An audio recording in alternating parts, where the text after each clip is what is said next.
दिल मैंने दुखाया आपका। मेरा बेटा कब्र पे खड़े होकर कहता मेरे अब्बा की जो गलती हो माफ कर दी जाए। कब्र कहती है तू आज कह रहा है माफ कर दिया जाए। मुझे वो दिन याद है जब इसने जमीन पे ठोकर मार के कहा था है कोई मेरे मुकाबले का। उस दिन मैंने चीख के कहा था एक दिन आ मेरे सीने में तुझे तेरी औकात दिखाऊंगी। आज मेरा दिन आया है। तुम कहते हो कोई गलती हो गई हो तो माफ कर दिया जाए। आज इसे बख्शा नहीं जाना है। इसे मौका मिला था अपने जीते जी इसको हाथ उठाने थे। अपनी जिंदगी में इसने उन लोगों से माफी मांगनी थी जिनका इसने दिल दुखाया था। उनके आगे इसको झुकना था जिनको इसने बरसरे आम जलील किया था। जिनके आगे खड़े होकर कहता था तेरी औकात क्या है मेरे सामने, ऐ कोई मेरे मुकाबले का। आज जमीन चीख के कह रही है तुम्हारे कहने से कुछ नहीं होने वाला। आज इसे इसकी औकात याद दिलाई जाएगी। ओ भाई इससे पहले के सांसें बंद हो जाएं, इससे पहले के आंखों पे लोग हाथ रखें, इससे पहले के धड़कने रुक जाएं, अपने जीते जी अपने रूठे हुए भाइयों को मनाओ। जिन्हें दुख दिया है उनसे माफी मांगो, जिनका हक मारा है उनका हक दे के जाओ ताकि कोई कब्र पे खड़े होकर के माफी मांगे ना मांगे कब्र खुद आवाज दे के कहे कोई हाथ उठाओ ना उठाओ करम ऐसे करके आ रहा है ये मुझे भी प्यारा हो गया है मदीने वाले को भी प्यारा हो गया। ऐसे ही जिंदगी गुजारो आप अपनी। होता क्या है मुफ्ती साहब हमारी माँ बहनें, बुरा ना मानना, हर घर की कहानी है। ये नहीं कहा मुझसे मुफ्ती नाजिम साहब ने कहा हो या किसी आम आदमी ने और कह दिया हो कि आपको जरा ये बात करनी है। ये हर घर की कहानी है। मेरी माँ बहनें भी इस बात को गौर से सुने। जब तक शौहर जिंदा रहता है ना तो इतना जलील कर देती हैं उसे कि बेचारा मरने पे मजबूर हो जाता है। और बीवी पूरी जिंदगी फूटे मुंह से ये नहीं कहती मेरी गलती हो गई हो तो माफ कर दो। जैसी मर गया अब नोच लेगी माफ कर दो माफ कर दो। अब कपड़ों को लिपटने से क्या फायदा, अब कपड़ों को निपटने से क्या फायदा। मेरी कौम की बेटियों जरा कान खोल के सुनो। आज ना कोई नवाब की बेटी है ना कोई बादशाह की बेटी है। आमतौर पर किसान की बेटियां किसान की बहनें, मजदूर की बेटी मजदूर की बहन है। कभी तारीख उठा करके देखो मौत इतना बड़ा शानहा है। ये किसी दरवाजे से खाली नहीं लौटा फरिश्ता। जिस दरवाजे पे आया है किसी को लेके गया है, जिस दरवाजे पे आ गया है किसी ना किसी को साथ लेकर के गया है। आज होता यह है मरने के 5 शौहर से माफी मांगी जाती है। काश उसकी जिंदगी में माफी मांग ली होती, जीते जी माफी मांगी होती। आओ जीने का तरीका क्या है पूछो नबी की बेटी सैयदा तैयबा ताहिरा आबिदा जाहिदा हजरत फातिमा ज़हरा से।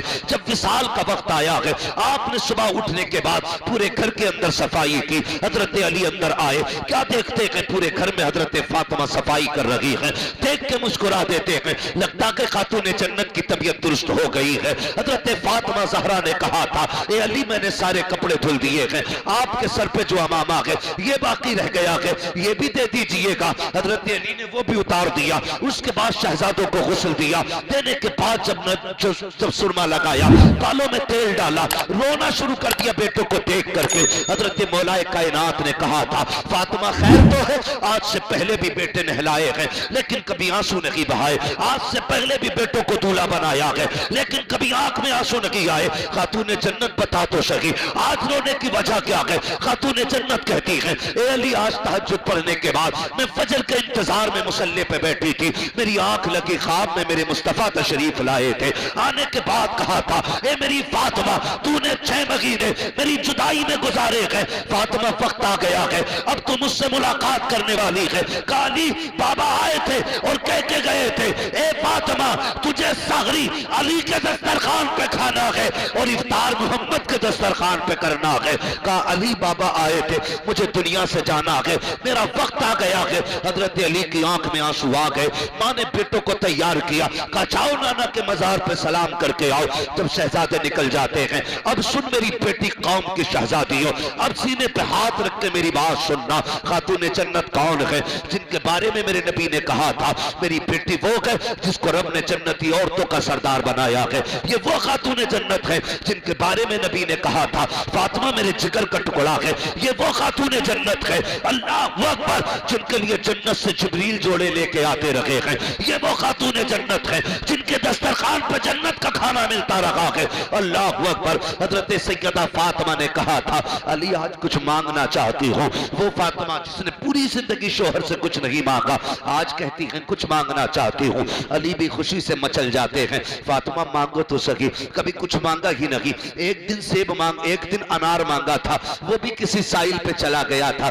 मांगो ना आमीना, मांगो ना फातिमा क्या मांगना चाहती हो। तो सुने मेरी बेटियों, हजरत फातिमा ने हजरत अली का हाथ पकड़ा, सहन से अंदर आई, बिस्तर पर बैठी अपनी झोली फैलाई, कहा अली एक हाथ से जरा तुम इस मेरे दामन को पकड़ो, दूसरे हाथ अपने हाथ में खातून जन्नत का लिया। हजरत अली का हाथ खातून जन्नत ने अपने हाथ में लिया, कहा अली आज जो मांगोगी दिया जाएगा, मांग फातिमा क्या चाहिए। खातून जन्नत ने कहा था सुने जरा गौर से, कहा था अली मुझसे कोई गलती हो गई हो तो माफ कर दिया जाए। इतना सुनना था चीख निकल गई हैदर कर्रार की, शेरे खुदा फूट फूट के रोने लग गए। फातिमा क्या बात कह रही हो। कहा अली पूरी जिंदगी इतनी आपके साथ गुजारी है, आज तक आपने इतने कामों का हुक्म दिया मुझे याद तो नहीं, लेकिन हो सकता है कभी आपने मुझको खाने का हुक्म दिया हो, मैंने देर कर दी हो, कपड़े धोने का ऑर्डर दिया हो, मुझसे ताखीर हो गई हो, किसी काम का हुक्म दिया हो, मुझे देर हो गई हो। ए अली जाने अनजाने में कोई तकलीफ पहुंची हो तो माफ कर दिया जाए।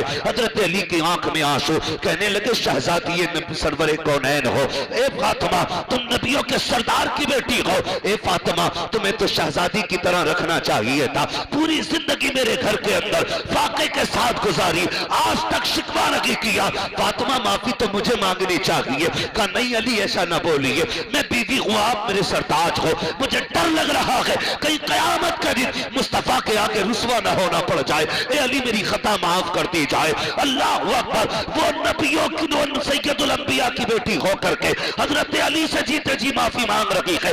आज 24 घंटे शोहर की नाफरमानी करने वाली एक बार शोहर से नहीं कहती है कि कोई गलती हो गई हो तो माफ कर दिया जाए, जब मर जाता है तब कपड़े नोचना शुरू करती है। ए मेरी बहन अब कपड़े नोचने से कोई फायदा नहीं है, अब हिसाब किताब का दफ्तर, अब अमल का दफ्तर बंद किया जा चुका है, अब ये कयामत में खोला जाएगा।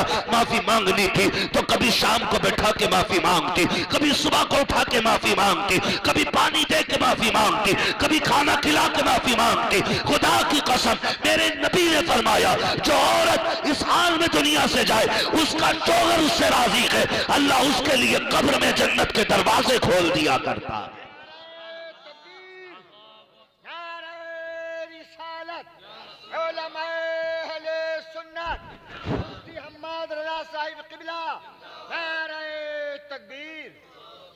हम तो माफी भी तब मांग रहे हैं ना जब काम खत्म हो गया।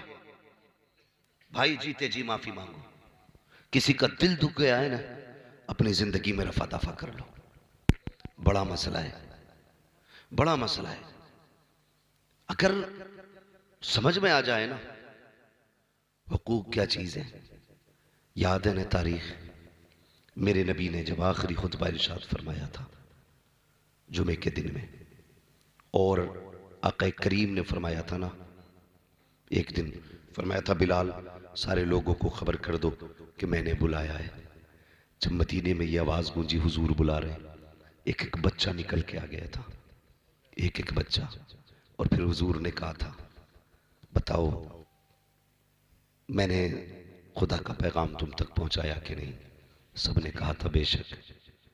उसके बाद आका करीम के जो जुमले थे जिनका मफहूम यह है, मेरे नबी ने फरमाया था लोगों मैं अपने रब से इस हाल में मुलाकात करना चाहता हूं कि मुझ पे किसी का जर्रा बराबर भी हक ना हो। किसने कहा था? नबियों के इमाम ने खड़े होके कहा था जिसका मुझ पे हक है वो ले ले। सन्नाटा था। एक बंदे ने खड़े होके कह दिया था या रसूल अल्लाह मेरा हक है। मेरे नबी ने फरमाया क्या? कहा हुजूर एक बार आप सफ़े सीधी फरमा रहे थे, आपके हाथ में दुर्रा था, कोड़ा था, वो मेरे लग गया था, मुझे उसका बदला चाहिए। सोचे तो सही, मेरे हुजूर ये निज़ाम कायम कर रहे हैं, ज़मीन पे ये निज़ाम कायम कर रहे हैं कि मुझ पे किसी का हक हो तो ले लिया जाए, मुझ पे किसी का हक हो तो ले लिया जाए। और ये निज़ाम कायम किया मेरे नबी ने। खड़े हो गए, या रसूल अल्लाह मेरा हक है।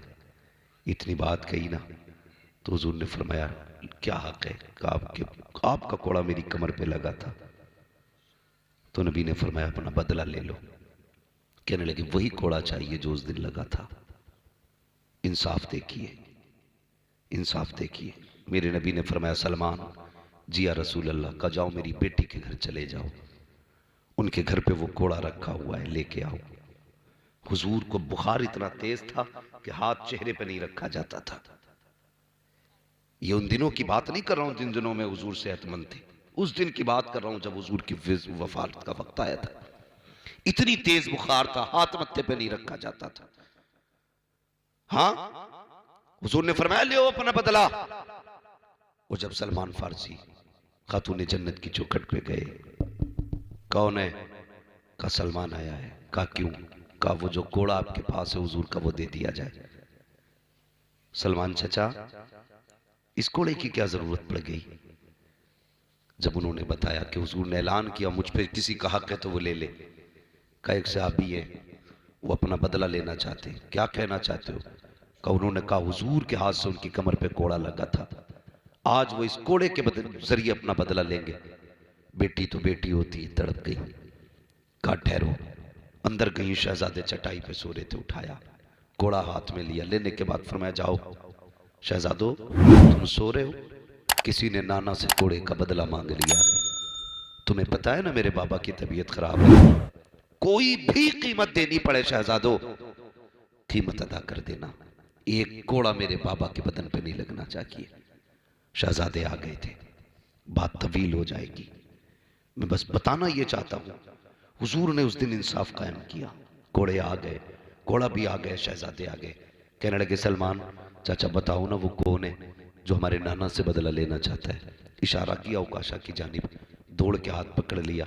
कहने लगे चचा एक कोड़े के बदले में 100 मार लो, लेकिन हमारे नाना को दुख ना दो। मामला कुछ और था उस दिन। सारे सहाबा ने गिरिया उजारी की। का हुजूर जब कोड़ा लगा था मेरा बदन बिना कपड़े का था, कमीज उतारे, हुजूर ने कुर्ता उतार दिया। अभी सहाबा को नहीं मालूम क्या होने वाला है, लेकिन इंसाफ कायम किया जा रहा है। हुजूर ने जैसी कुर्ता उतारा ना, उकाशा ने कोड़ा फेंका, हुजूर के बदन से लिपट जाते हैं। या रसूलुल्लाह मेरी औकात के मैं आपसे बदला लूं?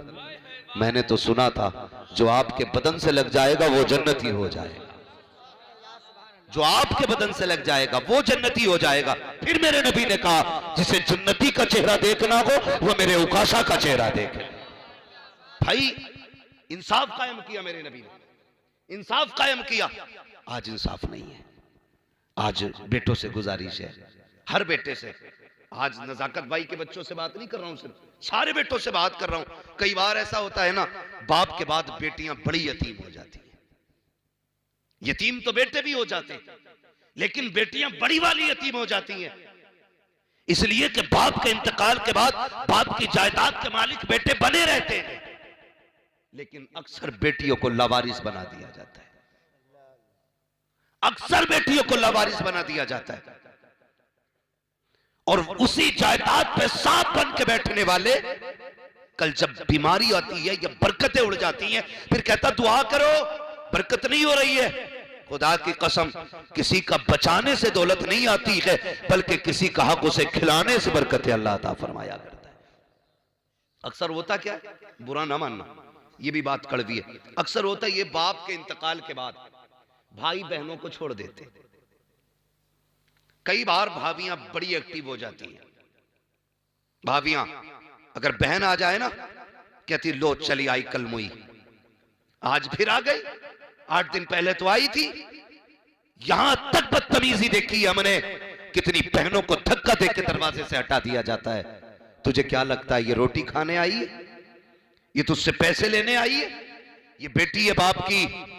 सुनो बेटी वाले मेरी बात का एहसास करेंगे, बेटियों को दौलत प्यारी नहीं होती है, बेटियों को बाप की सूरत प्यारी हुआ करती है। वो जो आया करती है ना बाप के बाद, वो भाई से दौलत लेने नहीं आती, ऐसा नहीं उसके घर रोटी नहीं है, अल्लाह ने उसके नसीब से वहां भी बहुत दिया है, लेकिन यहाँ क्यों आई है? जब इसे याद आती है ना बाप की, तो सोचती है चलो एक पेड़ मेरे बाप ने अपने हाथ से लगाया था, उसके साए में बैठूंगी तो बाप की मोहब्बत की ठंडी हवाएं आना शुरू हो जाएंगी। एक कमरा था मेरे बाप का बनाया हुआ, कभी वो उसमें बैठा करता था। एक दीवार थी जिसकी बुनियाद मेरे बाप ने रखी थी। एक तकिया है मेरे बाप का, एक बिस्तर है मेरे बाप का।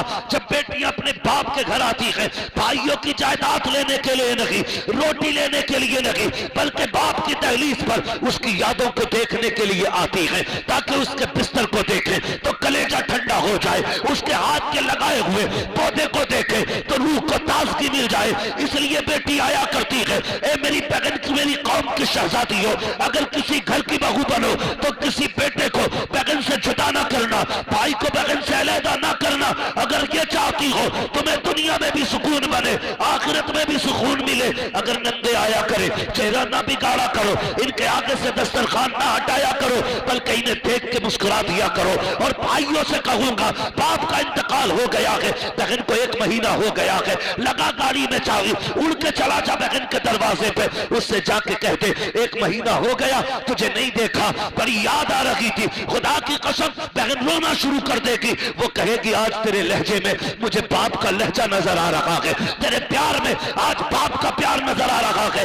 इसलिए कि जब 8 दिन में नहीं आती थी, मेरा बाप तो लाठी के सहारे चल के मेरी चौखट तक आता था और कहता था बेटी 8 दिन हो गए तुझे नहीं देखा तो दिल नहीं लग रहा था। और यार जब बाप चले जाया करे, बेटियों के दरवाजों पे जाया करो, बहनों के घर पे चले जाया करो, अगर वक्त आया करे इनको बुलाया करो, अगर ये खुद चल के आया करे तो तुझे पता चल जाए मेरी बहन आने वाली है, तो दरवाजे से 10 कदम आगे निकल के आ जा। बहन को आता थे, हाथ फैला दे, मुस्कुरा के इस्तकबाल कर, ऐसे मुस्कुरा दे जैसे बाप मुस्कुराता था। खुदा की कसम जब बेटी तेरे चेहरे को देखेगी, तेरे चेहरे के अंदर उसे भाई का चेहरा भी दिखाई दे जाएगा, बाप का चेहरा भी दिखाई दे।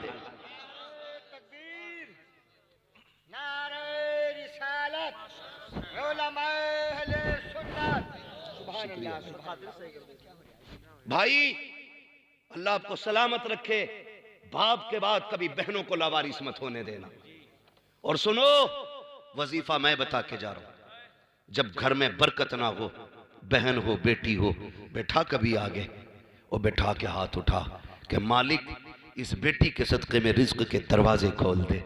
तेरे हाथ उठेंगे, मेरा ईमान कहता है अगर तूने सच्चे दिल से बेटी की खैरात मांग ली, हाथ नीचे आने से पहले अल्लाह अर्शों से तेरे रिज्क का इंतजाम फरमा दे। लेकिन ये हमारी नाकामी है, किस्मत। क्या कहें हम अपने आप को, हम बाप के इंतकाल के बाद ऐसे हो जाते हैं जैसे अब हमारा किसी से कोई रिश्ता ही नहीं है, ताल्लुक नहीं है। हम बेटी वाले लोग हैं, जिन जिन के घर में बेटी हैं, खुदा की कसम जानते अल्लाह ने बेटे भी दिए, बेटियां भी दी हैं, लेकिन जितना प्यार बेटी करती है उतने बेटा नहीं किया करते। हाँ, हमारा रात दिन का सफर करके घर आना है, बेटा दौड़ के नहीं आता, बेटी पहले दौड़ के दरवाजे के बाहर आ जाती है। क्यों? अल्लाह ने बेटी के अंदर प्यार रखा है। भाई बनिए, जल्लाद न बनिए, कसाई न बनिए। और ये जो रिवाज चल रहा है ना जहेज का, मैं तो कहता हूं अगर हम सिर्फ बहन बेटियों को उनका जो शरीयत ने हक रखा है ना मालियत में, वो देना शुरू कर दें तो जहेज की लानत का जनाजा ही निकल जाएगा। मुरव्वजा जहेज जो आजकल चल रहा है, कोई नहीं मांगेगा यार तुमसे गाड़ी, तुम अपनी बेटियों को हक दो, दूसरों की बेटियां तुम्हारे घर में अपना हक लाएंगी, फिर अल्लाह बरकत अता फरमाएगा। लेकिन हमारे तो हालात ऐसे, अगर भांजा बीमार हो जाए फोन बंद कर लेते हैं, कहीं बहन फोन करके पैसे ना मांग ले। बहनों ही बीमार हो जाए तो हम तो कह देते हैं बेटे से कह दे हम घर पे नहीं है। क्यों? ऐसे जिंदगी गुजरेगी? ये इस्लामी दर्स है? नहीं। दरवाजे पे बहन आके खड़ी हो जाए ना तो फिर दरवाजे खोल दिया करो, कभी फिर मालिक ना बना करो। 2 मिनट के लिए कह दिया कर बहन कल भी तू मालिक थी, आज भी तू मालिक। क्या चला जाएगा? इतनी गैरत बहन को भी आती है, तेरी बीवी का जेवर उतार के नहीं ले जाएगी, तेरी कुटियां खाली नहीं कर लेगी, तेरा बैंक अकाउंट खाली नहीं कर देगी, तुझे 2 जुमले कहने, कल भी तू मालिक थी, आज भी तू मालिक है। खुदा की कसम, इधर बगल मुस्कुराएगी, गुंबद खजरा में मदीने वाला मुस्तफा मुस्कुराने लगा। हमें तो उसकी रहमत ही लूटना नहीं आया, हमने तो सितम किया, बहनों पर सताया। रिश्ते निभाने की आदत डालो। मेरा करीम नबी आया ना, उसने रिश्तों पे बड़ा जोर दिया और ऐसे रिश्ते निभा के दिखाए कि कोई निभा नहीं सकता है, कोई नहीं निभा सकता है। आज बहन मजबूरी लेके आ जाए तो भाई चेहरा बिगाड़ के कहता आ जाइए, कल कह देती तो मैं 1 लाख भी दे देता। बे कौए, तुझे देना होता तो आज भी दे सकता था। ये जो कहते हैं ना एक दिन पहले मांग लेते, महामक्कार होते। भाई हमारी मांगने से एक दिन पहले कुड़की हो गई तेरे घर में, मत दो, साफ कह दो नहीं देना, झूठ क्यों बोल रहा है। बहन मांग ले, भैया तबीयत खराब है, दवा का पैसा नहीं है। अरे पगली तूने अब फोन करा, अभी ले गया भूरा पैसे, हाँ अभी लेके चला गया भूरा, थोड़ी देर पहले फोन कर देती तो मैं क्या करूं, चल पगली चल ठीक है तू देख फिर मैं देखता हूं, ये कह के बात खत्म कर दे। ये रिश्ते होते। चल मदीने वाले की चौखट पे, हुजूर हैं, मैं अभी सगे रिश्ते की बात नहीं करता, एक दूर के रिश्ते की बात करता हूं। हुजूर एक दिन सहाबा की महफिल में बैठे, थके तो नहीं अभी, जरा कह दें या रसूल अल्लाह, अल्लाह सलामत रखे नौजवानों। मैं अक्सर नौजवानों से गुफ्तगू इसलिए करता हूं कि ये मुफ्ती साहब नौजवान हमारे दीन का मुस्तकबिल, दीन का मुस्तकबिल है। इंशाअल्लाह दीन की जिम्मेदारी आने वाले दौर में इन्हीं के कंधों पे आनी है। जितने दीन के सुतून मजबूत होंगे उतना दीन हमारा मजबूत होता चला जाएगा। इसलिए मैं नौजवानों से ज्यादा गुफ्तगू करता हूं। और ऐसा नहीं है, अल्लाह सलामत रखे, कोई नौजवान कहीं से चल के आया, कोई कहीं से चल के आया, हाथ भी ठंडे, मुसाफा भी हुआ। मैंने पूछा भी, किसी ने कहा भी आ रहे, किसी ने कहा दूर से आ रहे। ये बताओ, लोग कहते हैं कि जवान दीन से दूर हो रहा है, ये हुजूर का इश्क नहीं है। जितने चेहरे नजर आ रहे हैं उनमें ज्यादातर नौजवानों के चेहरे नजर आ रहे हैं। कल भी नौजवान हुजूर से कसरत से प्यार करते थे और आज भी कसरत से प्यार करते। और ऐसा नहीं, तब्दीली आई है, चेंजिंग हुई है। जो लोग कहते हैं जलसों से फर्क नहीं पड़ा ना, वो गलत कहते हैं। हमसे हजारों नौजवानों के फोन आके उन्होंने कहा जब से गुफ्तगू सुनी है मैंने किसी बेवा से निकाह किया। कोई कहता मैंने बिना जहेज के निकाह किया है, कोई कहता मैंने बिना डिमांड के निकाह कर लिया, कोई कहता मैंने फला के अपनी बेटी के साथ 4 गरीब बेटियों की शादियां कराई है। तो दिल ठंडा होता है, फर्क पड़ा है, ऐसा नहीं है। जो नौजवान रातों दिन गाने सुनते थे आज अल्लाह और उसके रसूल की नाते सुन रहे हैं। ये तब्दीली कैसे हो गई? तुम उनकी महफिल में बैठने लग गए, मदीने वाले की नजर तुम पे होने लग गई है। और जिस पे हुजूर की नजर हो जाए उसकी दुनिया भी बदल जाती है, आखिरत भी बदल जाती है। हाँ, वरना मेरी क्या औकात, मुफ्ती साहब क्या, जुबैर भाई क्या, किसकी क्या औकात जो किसी को बदल दे।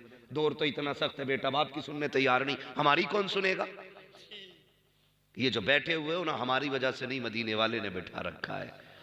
अल्लाह का शुक्र अदा करना, इस बात पे भी अल्लाह का शुक्र अदा करना। हुजूर की महफिल सजी है, सहाबा फरमाते हुजूर बैठे थे, अचानक उठे और दौड़ लगा दी हुजूर ने, बगैर कहे चले गए।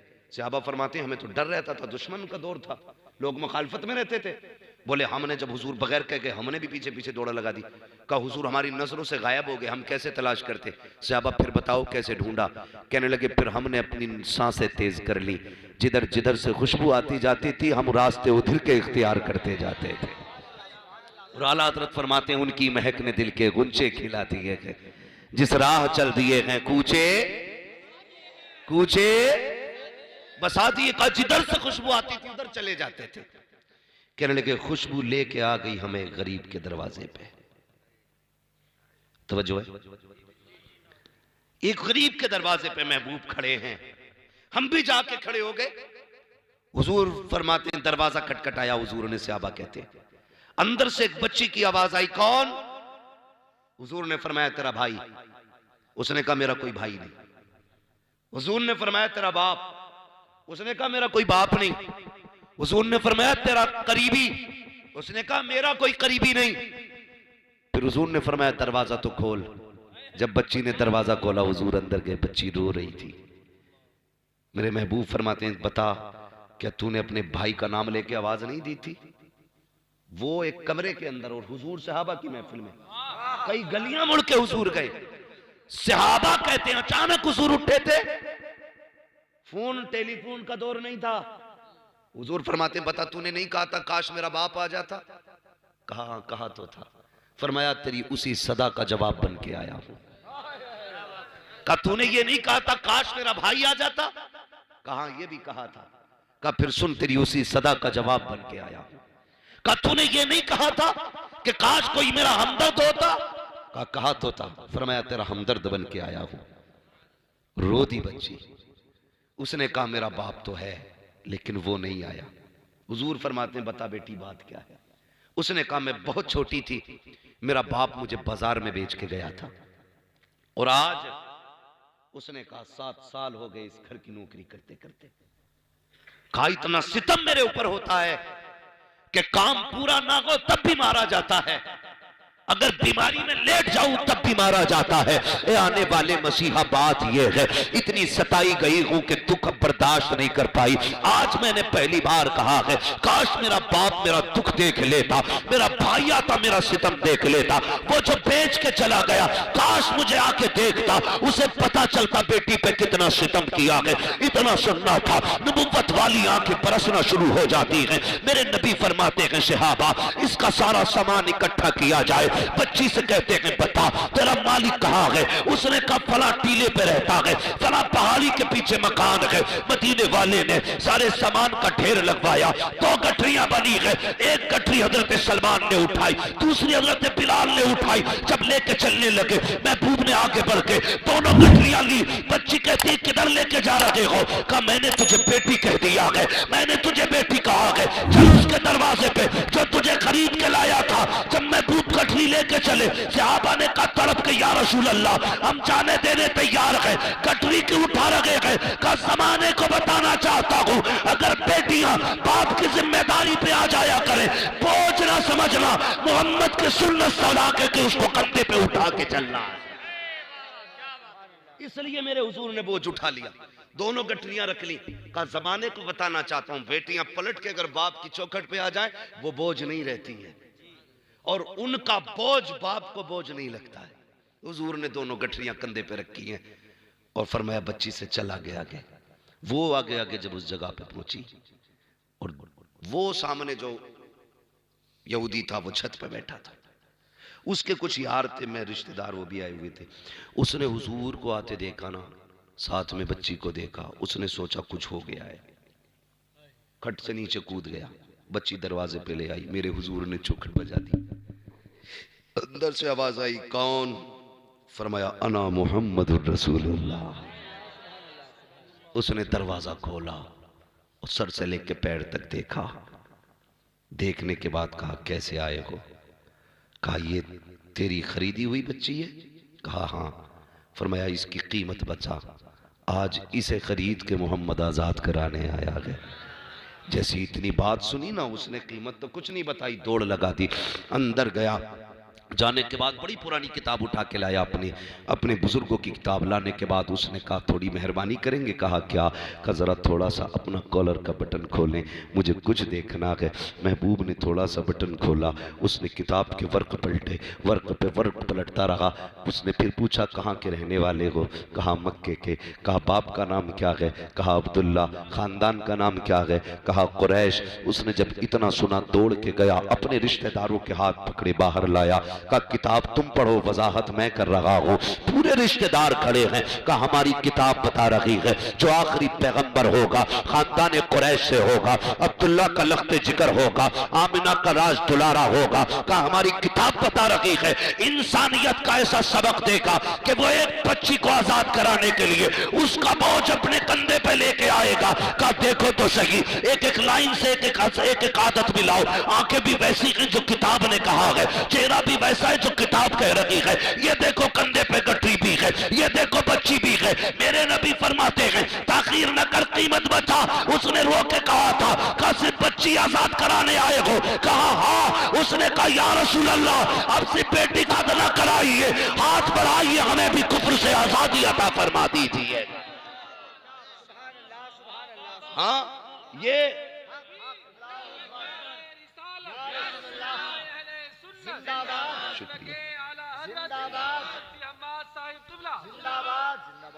खुदा की कसम, ये मेरे नबी ने ना बेटियों के हुकूक सिखाए।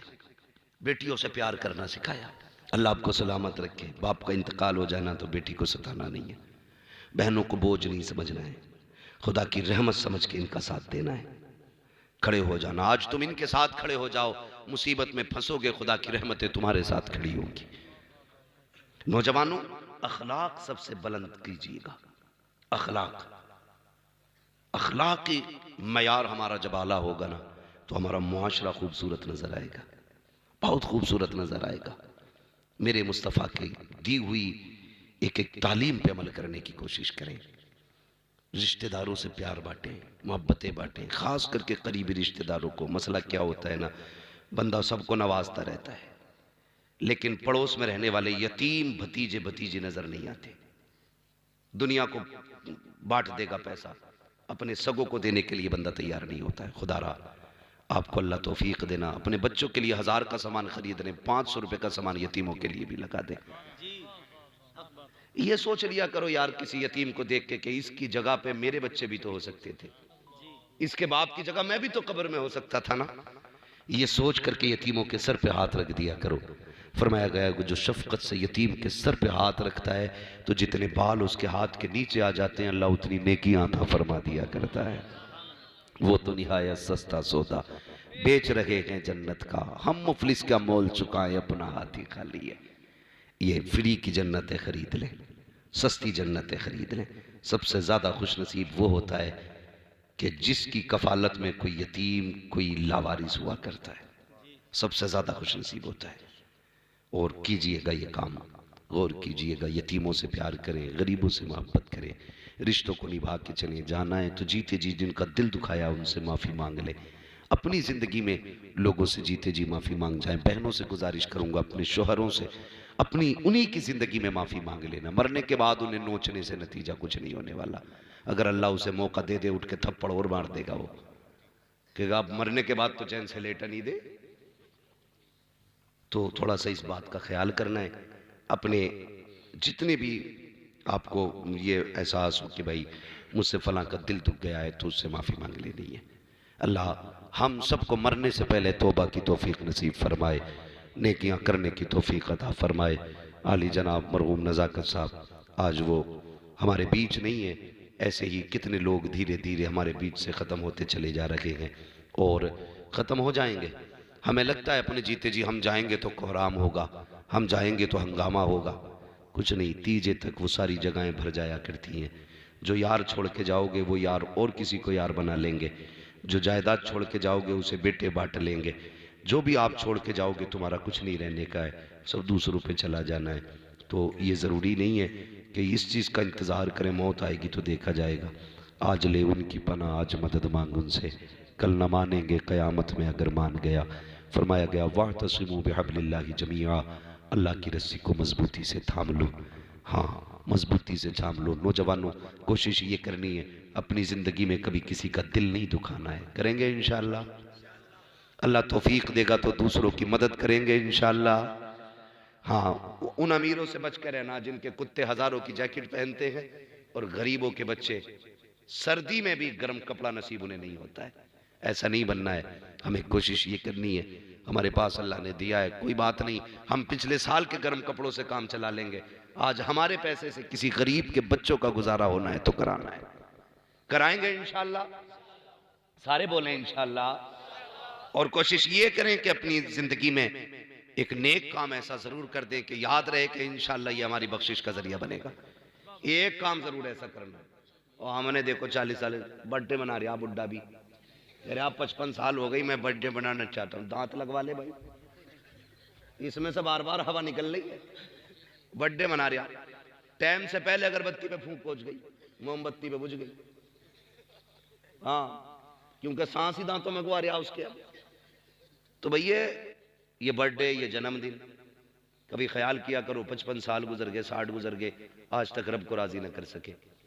आदत बना लो, एक दिन का कम से कम इतना लंबा सजदा कर लो जो याद रहे, इंशाअल्लाह उस सजदे के जरिए अल्लाह बख्शेगा। और अल्लाह बड़ा करीम है, वो बहाना ढूंढता है। उसकी रहमतों को बहानों की जरूरत होती है। रहमत हक बहाना मी जो है, अल्लाह की रहमत बहाने तलाश करती है। वो तो बख्शना चाहता है, उसे क्या फायदा कोई दोज़ख में जाए। वो तो चाहता है कि तुम्हें जन्नत दे, तुम्हारे लिए जन्नत बनाई है उसने। और ये सच है, जब कहीं हुजूर की बातें होती हैं और उसके नाम से होती है ना, जो मर जाता है तो फरिश्ते उसकी कब्र में ना सवाब की गठरियां ला के खोलते। तो वो फरिश्तों से पूछता, अभी अंधेरा था उजाला कैसे हो गया? का पता नहीं, तेरे बेटों ने, तेरे भतीजों ने, तेरे भाइयों ने आज तेरे इसाले सवाब के लिए हुजूर की महफिल सजाई। जुबैर हस्सानी ने हुजूर की नात पढ़ी है, अल्लाह ने उसके बदले में तेरी कब्र में नूर अता फरमा दिया है। तो ये इसलिए महफिल सस्ती, वो बड़ा करीम है और उसकी रहमत पे 100% उम्मीद है।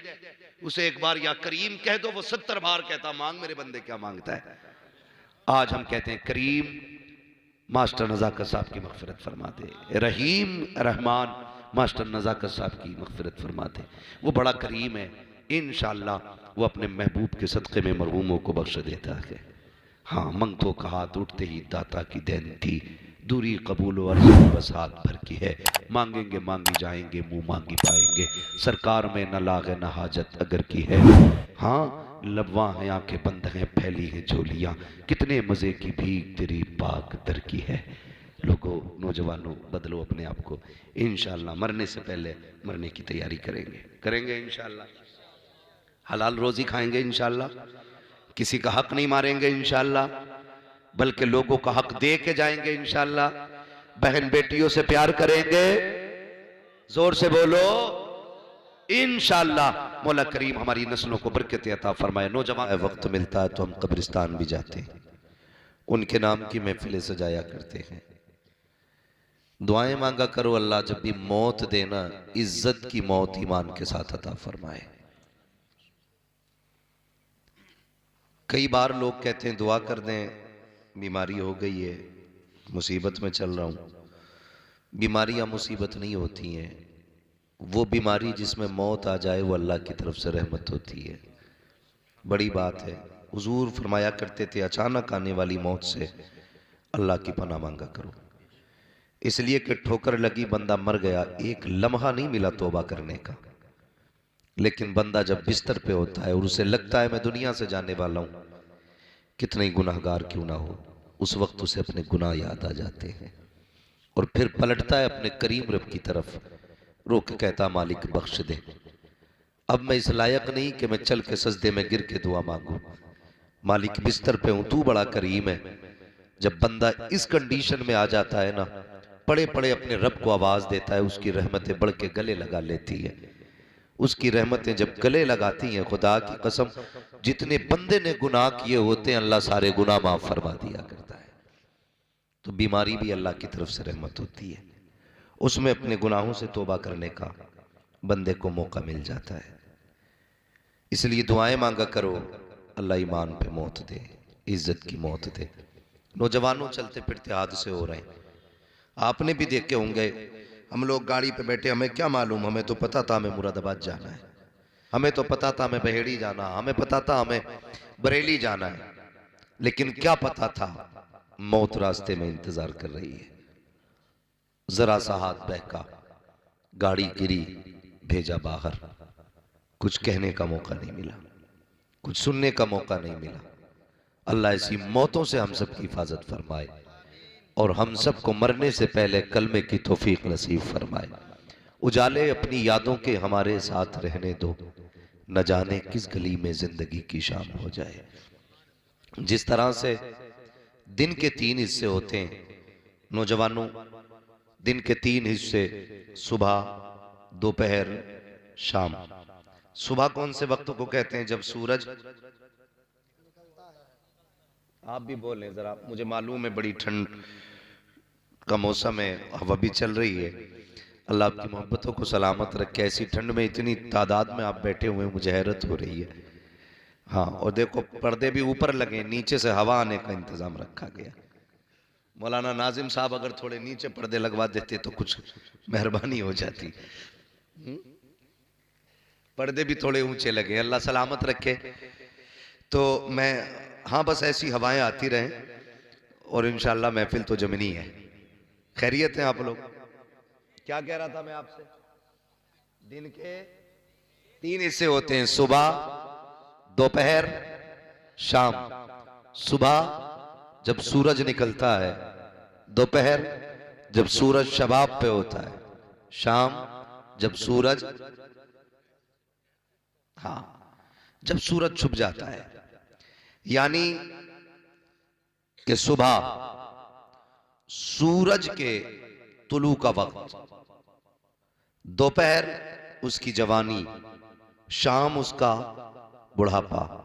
सुबह बचपन, दोपहर जवानी, शाम जोर से शाम बुढ़ापा। इसी तरह हम में से कुछ लोगों की सुबह है, अभी कुछ लोग दोपहर में हैं, कुछ लोगों की शाम हो चुकी है। समझ गए तो तीनों बातें। जो बच्चे हैं अभी उनकी सुबह है, जो जवान है उनका दोपहर है, जो बूढ़े हैं उनकी शाम हो चुकी है। सुबह होती है तो उम्मीद रहती है सूरज दोपहर तक रहेगा, दोपहर में उम्मीद रहती है कि सूरज शाम तक रहेगा, लेकिन शाम होते होते फिर सारी उम्मीदें टूट जाती हैं। बचपन में ये उम्मीद रहती है अभी जवानी आनी है, जवानी में ये उम्मीद रहती है अभी बुढ़ापा आना है, लेकिन बुढ़ापे के बाद अब कोई चौथा दौर नहीं आना है। इसलिए मेरे नौजवान भाइयों, प्यारे बच्चों, अपनी जिंदगी की सुबह भी अच्छी करें, दोपहर भी खूबसूरत करें, शाम भी खूबसूरत करें।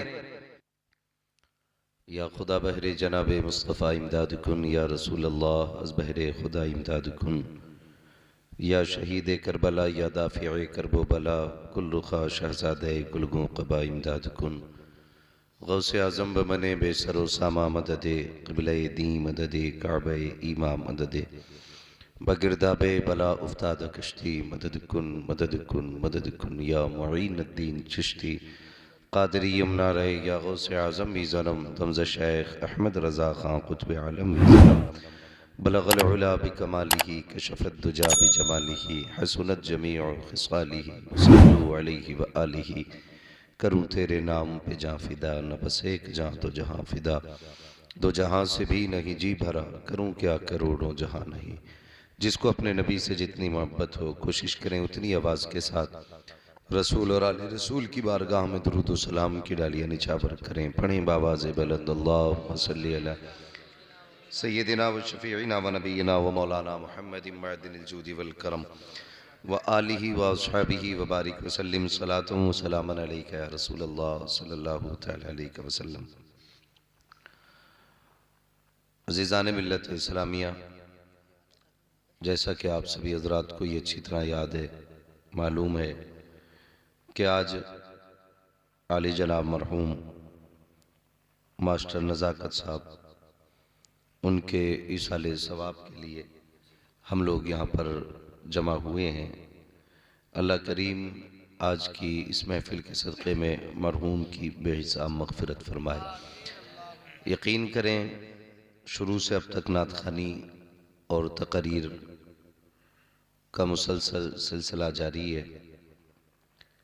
भाई ज़ुबैर रज़ा हसानी साहब, जो हमारे इलाक़े के नामवर शुअरा में सर फहरिस्त रहते हैं, अल्लाह ताला इनको मज़ीद बरकत अता फ़रमाए, और माशाअल्लाह पढ़ते भी बहुत अच्छा है। आपने भी बड़ी अच्छे अंदाज में ज़ुबैर रज़ा हसानी साहब से नातो मनक़बत के अशार सुने। मुफ्ती साहब क़िबला ने भी बहुत अच्छा, बहुत उम्दा ख़िताब आप हज़रात के सामने किया। बहुत कम वक्त में बड़ी नसीहत आमेज़ बातें कहीं। अल्लाह ताला हमें मुफ्ती साहब की बातों पे अमल करने की तौफ़ीक़ अता फ़रमाए। उनके बाद भी आपने नातो मनक़बत के अशार सुने। यकीन करें अल्लाह रब्बुल इज़्ज़त अपने महबूब से इतना प्यार करता है कि अगर कोई उसके महबूब की बातें करने लग जाए तो वो भी उसको प्यारा लगने लग जाता है। वरना ना तो हमारा मुँह इस लायक है और ना हमारी शख्सियतें इस काबिल हैं कि हमारे ज़रिए कोई बख्शा जाए। बस इतना समझ लें ये सब तुम्हारा करम है आका, कि बात अब तक बनी हुई है। हुजूर की बातें हो जाती हैं तो अल्लाह उन बातों के सदक़े में बैठने वालों को भी बख्श देता है, मरने वालों को भी बख्श देता है। और हमारे पास सबसे बड़ी दौलत भी हुजूर की ज़ात ही है। उसके अलावा नौजवानों, हमारे पास कोई इतनी कीमती चीज़ नहीं जितनी कीमती शय मदीने वाले महबूब की ज़ात है। और हम सुन्नियों का ये अपना उसूल है, अल्लाह खुशी देता है तब भी हम हुजूर को याद करते हैं, अल्लाह कोई गम देता है तब भी हम हुजूर को याद करते हैं। इसलिए कहा था किसी ने, मरने की तरफ देख न जीने की तरफ देख, जब चोट लगे दिल को मदीने की तरफ देख।